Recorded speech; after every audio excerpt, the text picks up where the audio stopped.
तुंदिए बादे मुखालिफ से न घबरा ए उकाब, ये तो चलती है तुझे ऊंचा उड़ाने के लिए।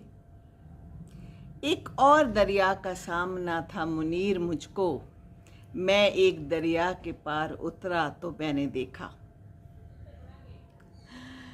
ये दो शेर मैंने क्यों पढ़े?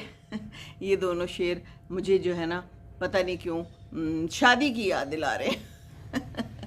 आजकल शादियों का सीज़न है और कहीं पर ढोलकियाँ, कहीं पर मेहंदियाँ और कहीं पर शादियाँ शुरू हो चुकी हैं। मैंने जब कुछ अभी मेहंदियाँ अटेंड की, कोई ढोलकी भी अटेंड की है मैंने, तो जहन में ये ख्याल आ रहा था कि तुंदिए बादे मुखालिफ शुरू हो गई। जी हाँ, तो घबराना नहीं है, ये तो चलती है तुझे ऊंचा उड़ाने के लिए। ऊंचा उड़िए, सीखिए, बल्कि सीख कर जाइए।